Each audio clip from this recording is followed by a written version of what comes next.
नमस्कार, आप देख रहे हैं जनता टीवी और मैं हूं आपके साथ अभिषेक। बुलेटिन में खबरों का रुख करेंगे। विकास दीपोत्सव मेला आयोजन का आगाज सीएम योगी आदित्यनाथ ने आज किया है।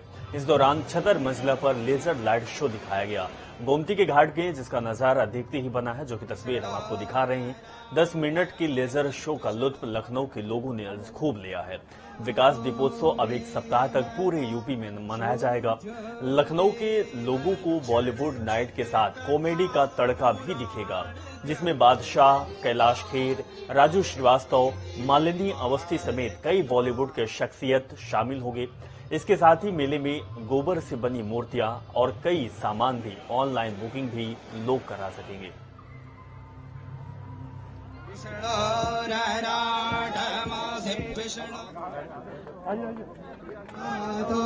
देवता सूर्य देव चर्चित कथा पुराण ग्रंथ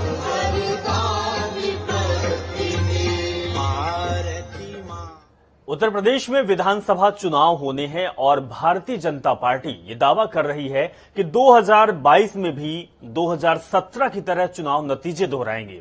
पार्टी ने इसके लिए पूरी तरह से कमर भी कस ली है। बीजेपी के वरिष्ठ नेता लगातार प्रदेश को मथने में लगे हैं। प्रधानमंत्री मोदी के बाद अब केंद्रीय गृह मंत्री अमित शाह 2 दिन के दौरे पर यूपी पहुंचेंगे। अपने 2 दिवसीय यूपी दौरे के दौरान अमित शाह सूबे की चुनावी नब्ज टटोलेंगे। खास रिपोर्ट देखिए।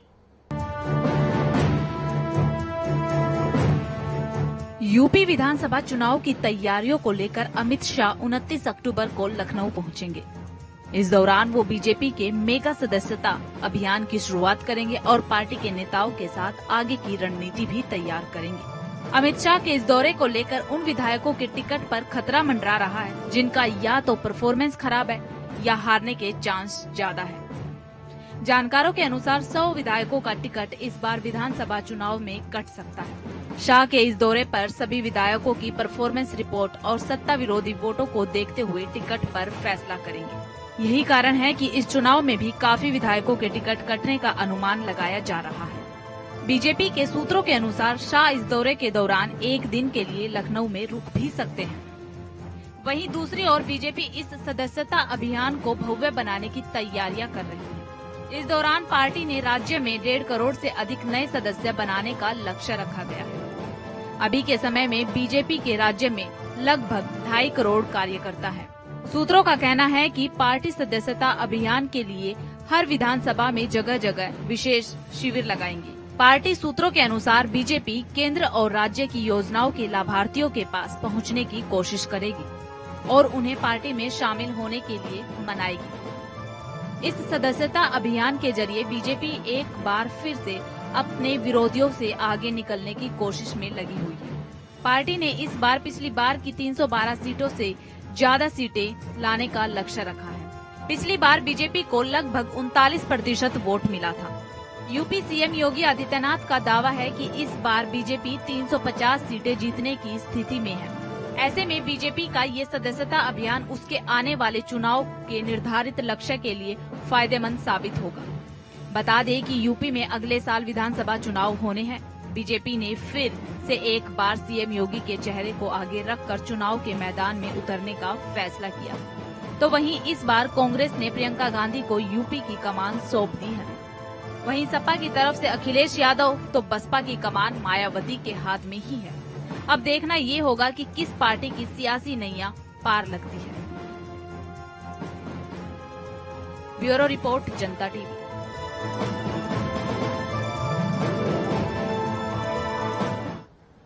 अयोध्या में श्रीलंका के राजदूत, उप राजदूत और श्रीलंका के 2 मंत्री आज अशोक वाटिका की शिलाएं लेकर अयोध्या पहुंचे हैं। वहीं रामलला के दरबार में अशोक वाटिका का विशेष शिलाएं समर्पित किए और रामलला की आरती भी की गई। आरती में रामनगरी के वरिष्ठ संत समाज भी शामिल रहे। बता दें कि श्री राम जन्मभूमि तीर्थ क्षेत्र ट्रस्ट की महासचिव चंपत राय, सदस्य डॉक्टर अनिल मिश्रा, सांसद लल्लू सिंह नगर विधायक वेद प्रकाश गुप्ता ने राजदूतों का स्वागत किया है। इसी दौरान श्रीलंका के राजदूत ने कहा कि इस कदम से श्रीलंका और भारत के रिश्ते अच्छे होंगे। साथ ही ये भी कहा है कि हम श्रीलंका और अयोध्या के बीच यात्रा भी शुरू करेंगे। अयोध्या में भव्य राम मंदिर बनना खुशी की बात है। श्रीलंका में है रामायण की कई निशानियां, इस तरीके की बात भी राजदूतों ने कही है।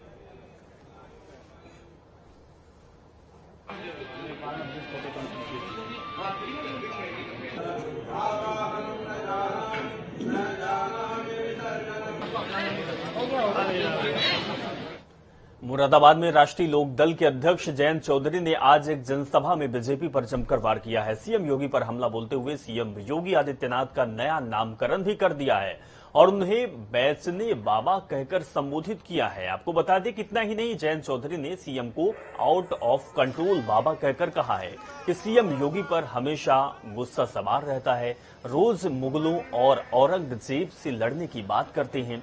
साथ ही पीएम मोदी पर हमला बोलते हुए कहा है कि पीएम मोदी किसानों को बेवकूफ बनाने का काम कर रहे हैं। कि हमारी पार्टी अलग है और इसलिए अलायंस में भी कोई पार्टी अपने मुद्दों को नहीं छोड़ती, इसलिए पहले हम जनता को अपने मुद्दे बता रहे हैं। जब अलायंस होगा तो मुद्दों पे सहमति होगी और जब दो पार्टियां होती, जरूरी नहीं है कि हम 100 बात कहेंगे 100 में से 100 मानी जाएंगी। जरूरी नहीं है सरकार बनेगी कि 100 में से 100 काम होंगे, लेकिन हम अपने निश्चय को जनता के बीच ले जाते हैं। ये हमारा संकल्प है। मैं उस पर क्या कहूँ, उनकी प्रतिक्रिया में इसमें क्या कहूँ। भाई एक बात है, पैरा ओलंपिक जब खिलाड़ी मेडल जीत के आते हैं उसका श्रेय मोदी जी लेना चाहते हैं, सच्चाई है। लेकिन जब किसान देश का आत्महत्या करता है तो जवाबदेही किसी की नहीं। हमारे प्रदेश के ललितपुर के 2 किसानों की, एक ने तो आत्महत्या की है और एक की मौत हो गई। 3 दिन वो लाइन में खड़ा रहा खाद के, वहां कोई जिम्मेदारी नहीं लगी। प्रदेश भर में डेंगू में तेजी से अपने पैर पसारना शुरू कर दिया है। वहीं राजधानी लखनऊ में एक दिन डेंगू के 18 मरीज सामने आए। हुसैनगंज थाने से 4 पुलिसकर्मी डेंगू की चपेट में आने से अस्पताल में भर्ती हुए हैं। दिनों दिन डेंगू के मरीजों की संख्या बढ़ने से अस्पतालों में अब बेड की व्यवस्था पर भी असर पड़ने लगा है। बता दें कि पुलिसकर्मियों के बीमार होने से इसका त्योहार और चुनाव पर भी असर देखने को मिल सकता है। गौरतलब है कि साल 2016 में सबसे ज्यादा पुलिसकर्मी डेंगू की चपेट में आई थी, जिसमें गाजीपुर में तैनात दरोगा कृष्ण गोपाल शुक्ला की मौत भी हो गई थी और 12 से ज्यादा पुलिसकर्मी आईसीयू में भर्ती हुए थे। एक्चुअली डेंगू को लेकर पुलिस में भी काफी अलर्ट है और हुसैनगंज में जो वो आए थी पेशेंट्स, कुछ कांस्टेबल्स हुए थे तो उनका प्रॉपर ट्रीटमेंट हुआ है, वो अब सभी ठीक हैं और उनका प्रॉपर सैनिटाइजेशन, छिड़काव और डेंगू के प्रति जो जागरूकता, जो सजगता की आवश्यकता है उसके प्रति लोगों को अलर्ट किया गया है, पुलिस बल को भी, और अब प्रॉपरली टेक केयर हो रहा है इसका। लखनऊ में डेंगू का कहर पैर पसार रहा है। 18 से ज्यादा मरीज आज लखनऊ में सिर्फ डेंगू के मिले हैं। इसके अलावा इसका असर पुलिस महकमे पे नजर आ रहा है। अकेले हुसैनगंज थाने में 4 से ज्यादा मरीज जो सिपाही हैं वो डेंगू से प्रभावित मिले हैं, जिनका इलाज चल रहा है फिलहाल। इसके अलावा ठाकुरगंज, गाजीपुर और कई ऐसे थाने हैं जहां पर पुलिसकर्मी डेंगू की चपेट में हैं। एक बड़ी तादाद जो पुलिसकर्मियों में नजर आ रही है वो डेंगू की चपेट में है, उनका इलाज चल रहा है। फिलहाल कहीं ना कहीं रखरखाव और व्यवस्था को लेकर भी सवाल खड़े हो रहे हैं कि ऐसे जो मरीज हैं वो क्यों सामने आ रहे हैं और पुलिसकर्मियों पर इसका असर ज्यादा क्यों नजर आ रहा है। फिलहाल जो इंतजाम है वो पुलिस महकमे की तरफ से किए जा रहे हैं, लेकिन अगर ये इस तरह के पुलिसकर्मियों में ज्यादा प्रकोप नजर आएगा तो इसका असर सुरक्षा व्यवस्था पर भी पड़ेगा, क्योंकि दिवाली का जो त्योहार है वो आने वाला है। इसके अलावा जो चुनाव नजदीक आ चुके हैं, ऐसे में पुलिसकर्मियों का सक्रिय रहना ज्यादा जरूरी है। फिलहाल जो अधिकारी हैं वो दावा कर रहे हैं कि जल्द से जल्द इस पर काबू पाया जाएगा, लेकिन अलीगंज, पुरनिया और जो ठाकुरगंज है, ऐसे एरियाज में ज्यादा पुलिसकर्मी चपेट में आए हैं। और आपको बता दें कि 2016 में डेंगू के कहर से एक दरोगा की मौत हुई थी और कई पुलिसकर्मी इसकी चपेट में आए थे। सबसे ज्यादा 2016 में पुलिसकर्मी डेंगू की चपेट में आए थे और इसके बाद एक बार फिर अब डेंगू पैर पसार रहा है और खासकर पुलिस महकमे पे पैर पसार रहा है। तो अभी जो अधिकारी हैं उनका दावा है कि बहुत जल्द इस पर काबू पाया जाएगा और छिड़काव और बाकी व्यवस्था भी की जा रही है, लेकिन सवाल जरूर खड़े हो रहे हैं कि आखिर इस पुलिसकर्मियों की सुरक्षा की जिम्मेदारी कौन लेगा। कैमरा पर्सन आशीष के साथ नौकत किदवई, जनता टीवी, लखनऊ। यूपी चुनाव प्रभारी धर्मेंद्र प्रधान ने भाजपा मुख्यालय से भाजपा युवा मोर्चा के कार्यक्रम को संबोधित किया और भाजपा युवा मोर्चा की ओर से शुरू किए जा रहे युवोत्थान अभियान की शुभारंभ करते हुए लोगो लॉन्च किया है। वहीं धर्मेंद्र प्रधान ने युवा मोर्चा के कार्यक्रम को संबोधित करते हुए कहा कि युवोत्थान के माध्यम से भाजपा का युवा मोर्चा युवाओं से सीधे संवाद करेंगे, युवाओं तक प्रधानमंत्री, मुख्यमंत्री की सभी योजनाओं को पहुंचाने और उनकी सोच, आकांक्षा और कल्पना के अनुरूप रिपोर्ट तैयार करेंगे, जो शीर्ष नेतृत्व को सौंपा जाएगा। जिला बाराबंकी में पुलिस ने फर्जी लूट का खुलासा किया है। दरअसल यहां 2 युवाओं ने पुलिस को खुद के साथ फर्जी लूट की सूचना दी थी। युवकों ने पुलिस को बताया था कि रास्ते में उनके साथ लूट की घटना को अंजाम दिया गया। दोनों युवकों ने कुर्सी कोतवाली क्षेत्र में 7.50 यानी 7,50,000 रुपए की फर्जी लूट की कहानी रची। पुलिस ने मामले की जांच की तो पता चला कि पूरी दास्ता गढ़ी गई है। पुलिस ने मामले की जांच करते हुए 4.5 लाख रुपए भी बरामद किए। साथ ही दोनों युवाओं पर मुकदमा भी दर्ज कर लिया गया है। मंडलायुक्त मुरादाबाद अंजनीय कुमार सिंह ने आज बिजनौर का 2 दिवसीय दौरा किया। इस दौरान उन्होंने नगरपालिका परिषद और धान क्रय केंद्र का निरीक्षण किया। साथ ही मंडलायुक्त ने अधिकारियों को कई जरूरी दिशा निर्देश भी दिए। इस दौरान उनके साथ जिलाधिकारी उमेश मिश्रा, मुख्य विकास अधिकारी केपी सिंह समेत कई बड़े अधिकारी भी साथ रहे। उत्तर प्रदेश में प्रियंका गांधी ने बेहद और हो चुकी हैं और सक्रियता उनकी दिख भी रही है। दरअसल कांग्रेस पार्टी में जान फूंकने के लिए मैदान में उतर चुकी हैं प्रियंका गांधी और इसी को लेकर उनके आह्वान पर पूरे सूबे में प्रतिज्ञा यात्रा की शुरुआत की गई है। इसी कड़ी में कांग्रेस नेता सलमान खुर्शीद और राशिद अलवी की अगुवाई में पार्टी की यात्रा केंद्र पर रामपुर पहुंची, जहां पर सलमान खुर्शीद ने मीडिया से रूबरू होकर मुख्यतः सत्तारूढ़ भाजपा पर जमकर निशाना साधा है। वहीं प्रियंका गांधी द्वारा महिलाओं को 40% विधानसभा के टिकट को दिए जाने के संकल्प के बारे में भी बताया है। साथ ही बीजेपी पर जमकर निशाना साधा गया। देखिए, बीजेपी का अपना संगठन नहीं है, उनका अपना संगठन है, लेकिन वो आरएसएस किसी पर निर्भर नहीं है।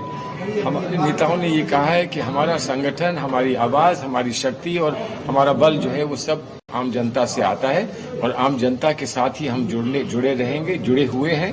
अगर कहीं पर कोई दूरी हो गई थी तो उसको हम समाप्त करेंगे। इस संकल्प के साथ हम यहाँ उतरे हैं। उत्तर प्रदेश में एक बार फिर तिरंगा झंडा फहराया जाएगा, ये हमारा विश्वास है और इस विश्वास पे मुरादाबाद में कांग्रेस के राष्ट्रीय प्रवक्ता राशिद अलवी ने प्रदेश की भाजपा सरकार पर निशाना साधा। उन्होंने मुख्यमंत्री योगी आदित्यनाथ पर आरोप लगाते हुए कहा कि वो पहले ऐसे मुख्यमंत्री हैं जिन्होंने खुद अपने खिलाफ दर्ज मुकदमों को वापस लिया है। कहा है कि कांग्रेस हमेशा किसानों की हितैषी रही। प्रदेश में कांग्रेस की सरकार आई तो किसानों का पूरा ऋण माफ होगा। वहीं गन्ने की कीमत 400 रुपए क्विंटल ली जाएगी और इसके साथ ही उन्होंने भी कहा कि 5 साल में भाजपा की सरकार ने उत्तर प्रदेश में कोई भी काम नहीं किया। महिलाएं असुरक्षित महसूस कर रही हैं। क्या कुछ उन्होंने कहा, आपको सुनाते हैं।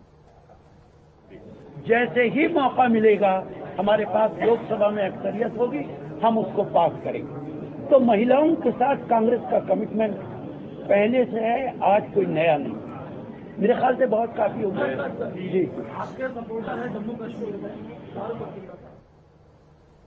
पूरी उसका इस्तीफा हो, साफ चलना चाहिए, जो इन्वॉल्व हो उनको सजा मिलना चाहिए। तो ये एक वाक्य मेरे ख्याल से। इलाहाबाद विश्वविद्यालय के छात्रावासों में रह रहे छात्रों ने कुलपति का घेराव किया। छात्रों ने इलाहाबाद विश्वविद्यालय प्रशासन के सालाना से 15,000 के अलावा 5,000 रुपए मंथ के हिसाब से साल भर की फीस वसूली का विरोध करते हुए रिजल्ट रोके जाने के लेकर कुलपति कार्यालय का घेराव किया। छात्रों ने कहा कि जब कोरोना वैश्विक महामारी में विश्वविद्यालय बंद था, छात्रावास बंद था, छात्र अपने अपने घरों पर थे, तो विश्वविद्यालय प्रशासन की ओर से जबरन फीस वसूली करना और उनके रिजल्ट रोके रखना, ये उनकी मानसिक दिवालियापन को दर्शाता है। हमारी मांग ये है कि जिस समय कोविड काल चल रहा था, उस समय कासन जो यहाँ के बीसी हैं और यहाँ जो इलाहाबाद यूनिवर्सिटी प्रशासन है, वो उन्होंने अब जाके ये फरमान जारी किया है कि जो लोग कोविड काल में इस छात्रावास में रहे हैं उनको पर मंथ 5,000 रुपए देना पड़ेगा। उस हिसाब से 60 से 65,000 रुपए हम लोग का हो रहा है। मऊ में बीते दिन सुबह सपा ने 19वां स्थापना दिवस मनाया, जिसमें काफी संख्या में राजभर समाज के लोग शामिल थे। वहीं आज जिला पंचायत भवन में पत्रकारों से बातचीत करते हुए कैबिनेट मंत्री अनिल राजभर ने कहा कि कल जो भीड़ हुई है उसमें समाजवादी पार्टी के गुंडे लोग थे और हम लोग नवंबर के आखिरी सप्ताह में राजभर समाज की रैली करने जा वाले हैं। इस रैली में असली राजभर परिवार दिखाई देगा। साथ ही ये भी कहा है कि इस भीड़ को पूर्वांचल की माफियाओं ने फंडिंग की है, जिसमें सिर्फ गुंडे ही शामिल थे। और उस मंच से जिस तरह से राजभर समाज को अपमानित किया गया, राजभर समाज को शराबी कहा गया, राजभर समाज को दारूबाज कहा गया। इसका हम घोर निंदा करते हैं। नेता प्रतिपक्ष राम गोविंद चौधरी ने मुख्यमंत्री योगी आदित्यनाथ को पत्र लिखा है। राम गोविंद चौधरी ने बलिया में घाघरा नदी की आई बाढ़ से हुए नुकसान को लेकर एक लेटर लिखा। उन्होंने पत्र में लिखा है कि बाढ़ के कारण किसानों की फसल नष्ट हुई और घाघरा नदी के कटान से किसानों के खेत नदी में मिल रहे हैं, जिसको लेकर राम गोविंद ने सीएम को पत्र लिखा है। यूपी के मिर्जापुर जिले के एक विद्यालय में मासूम छात्र के साथ बेरहमी का मामला सामने आया है। स्कूल संचालक को इतना गुस्सा आया कि कक्षा 2 में पढ़ने वाले छात्र को पहले मंजिल से उल्टा लटका दिया। चूंकि हम आपको तस्वीर दिखा रहे हैं, वे विलखता रहा। इस दृश्य को देखकर दूसरे बच्चे भी दहशत में रहे। छात्र को उल्टा लटकाते फोटो जमकर वायरल हो रही है।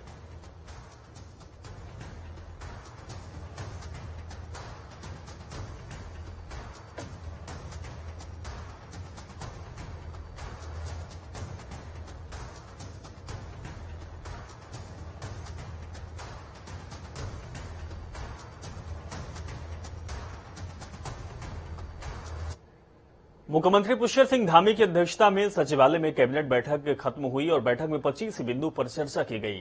कर्मचारियों के गोल्डन कार्ड की मांग पर फैसला लिया गया। वहीं दैनिक वेतन भोगी कर्मचारियों को सरकार अब बोनस देगी।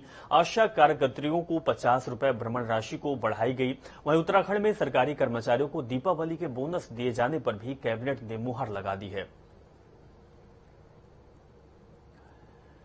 आगामी विधानसभा चुनावों को देखते हुए हल्द्वानी विधानसभा के 40 वार्ड के बूथ लेवल के कार्यकर्ताओं का प्रशिक्षण शिविर आयोजित हुआ, जिसमें ऑल इंडिया कांग्रेस कमेटी से नियुक्त ट्रेनरों ने बूथ लेवल के कार्यकर्ताओं और पदाधिकारियों को प्रशिक्षण दिया गया। आगामी विधानसभा चुनाव में हर बूथ को कैसे मजबूत करना है, बूथ को मजबूत करने में कांग्रेस कार्यकर्ता अपनी भागीदारी कैसे निभा सकते हैं, इसको लेकर रायशुमारी भी की गई। साथ ही ये भी जिम्मेदारी तय की गई कि कार्यशाला में प्रशिक्षण लेने के बाद सभी कार्यकर्ता अपनी बेहतरीन कार्यशैली का परिचय देते हुए जनता के बीच कांग्रेस पार्टी के कार्यक्रम और विचारधारा का प्रचार प्रसार करेंगे। चुनाव को देखते हुए कांग्रेस पार्टी ने निश्चय किया है कि आने वाले समय में भारतीय जनता पार्टी की झूठी सरकार जो चल रही है उसको उखाड़ फेंकने के लिए हमें बूथ स्तर तक अपने कार्यकर्ताओं को हम प्रशिक्षण देकर मजबूत कर रहे हैं, ताकि वो चुनाव। लक्सर के खानपुर में भारतीय किसान यूनियन तोमर के पदाधिकारियों ने कुछ दिन पहले पुलिस से संबंधित किसानों की 8 समस्याओं को लेकर पुलिस और प्रशासन को ज्ञापन दिया था। इसमें कार्रवाई न होने पर गुरुवार दोपहर यूनियन से जुड़े सैकड़ों किसान खानपुर थाने पहुंचे और धरने पर बैठ गए। वहीं किसानों की संख्या को देखकर पुलिस के हाथ पांव फूल गए। लक्सर कोतवाल प्रदीप चौहान ने यूनियन के पदाधिकारियों के साथ वार्ता की और वार्ता के बाद दोनों पक्षों के बीच सभी 8 बिंदुओं पर सहमति बन गई। ऐसा कोई उन्होंने 2.5 लाख रुपए लिए थे, वे हमारी यूनियन ने वापस कराए। उसको भी ऐसा झूठा केस लगा के अंदर बंद करे था। और ये एक केस नहीं है, उससे पहले हमने 1.5 लाख रुपए वापस कराए, 30,000 रुपए एक जगह से वापस कराए। उत्तराखंड में मिलावटखोर सक्रिय है। सूबे के कई जगहों पर मिलावट का खेल चल रहा। बता दें कि 20 स्थानों पर सरसों का नकली तेल धड़ल्ले से बिक रहा। दरअसल स्वेक के जुड़े स्वयंसेवकों ने उत्तराखंड के अलग अलग स्थानों में सरसों के 469 नमूने इकट्ठे किए, जिनमें से अधिकांश यानी कि 415 सैंपल मिलावट दर्ज किया गया है। रिपोर्ट बना के हम सरकार को भी सबमिट करेंगे और सरकार से आग्रह करेंगे कि इसके ऊपर कार्रवाई करे। लेकिन उससे ज्यादा जो हमारा उद्देश्य है, एक तरफ सरकार को ये बताना कि स्टेटस क्या है हमारे मस्टर्ड ऑयल की क्वालिटी का, साथ के साथ आम जन को भी जो है जागरूक करना है कि वो अपने सरसों के तेल को खरीदते समय ये सावधानियां बरते और इस तरह से टेस्ट करके अपनी सेहत को ठीक रखें। बीजेपी के प्रदेश प्रवक्ता विनय गोयल ने आप पर दिए गए उत्तराखंड में जनाधार न होने के बयान को लेकर आप पार्टी के प्रदेश प्रवक्ता नवीन पिरशाली ने पलटवार किया है। नवीन ने कहा है कि अब उत्तराखंड में सिर्फ आम आदमी पार्टी का ही जनाधार देखने को मिलेगा। कांग्रेस को उन्होंने सी टीम करार दिया तो बीजेपी को बी टीम। नवीन ने यह भी कहा कि भाजपा और कांग्रेस ने उत्तराखंड को सिर्फ लूटने का काम किया है। देखिए, अब उत्तराखंड में केवल आम आदमी पार्टी का ही जनाधार है। आज तक जो भांगरेज थी, बी टीम यानी कि भारतीय जनता पार्टी, सी टीम यानी कांग्रेस का यहां पर राज चलता था। इन दोनों ने मिलकर उत्तराखंड को बहुत लूटा। अब उत्तराखंड की जनता के पास ऑप्शन है ए टीम का यानी कि आम आदमी पार्टी का। उत्तराखंड की जनता जिस प्रकार से अपना समर्थन और प्यार आम आदमी पार्टी को दे रही है, निश्चित तौर पर 2022 में आम आदमी पार्टी की सरकार प्रचंड बहुमत से। बाजपुर के ग्राम चकरपुर में कैबिनेट मंत्री अरविंद पांडे ने आपदा प्रभावित सैकड़ों लोगों को सहायता राशि के चेकों का वितरण किया। इस दौरान उन्होंने सरकार की तरफ से पीड़ित लोगों की हर संभव सहायता किए जाने की बात भी कही। बता दें कि बीते दिनों बारिश से आई आपदा से लोगों का भारी नुकसान हुआ, वहीं आपदा से पीड़ित लोगों को सरकार सहायता राशि उपलब्ध करा रही। इसी के चलते बाजपुर के ग्राम चकरपुर में उत्तराखंड सरकार के कैबिनेट मंत्री अरविंद पांडे ने सैकड़ों परिवार के लोगों को आपदा सहायता राशि के चेकों का वितरण किया। अतिवृष्टि आई और निश्चित ही इस अतिवृष्टि में जो आम गरीब जनमानस हैं और जो संपन्न लोग भी हैं, आपदा सभी की आई, सब लोगों का नुकसान हुआ है। इस घड़ी में जो आपदा का नियम है उसके तहत 3800 रुपये का चेक अनुमन्य है, जो हमारी सरकार ने तत्काल गरीबों को सहायता दिलाने के लिए, पीड़ितों को सहायता दिलाने के लिए दिया गया। लेकिन मैं अपनी तरफ से, क्षेत्रवासियों की तरफ से, मैं अपने मुख्यमंत्री जी का, अपनी पूरी सरकार का, अपने सभी कैबिनेट के साथियों का, मैं सबका धन्यवाद देना चाहूंगा कि चलिए इस खबर के साथ फिलहाल इस बुलेटिन में बस इतना ही। आप अपना बहुत ख्याल रखिए और जनता टीवी देखते रहिए। नमस्कार।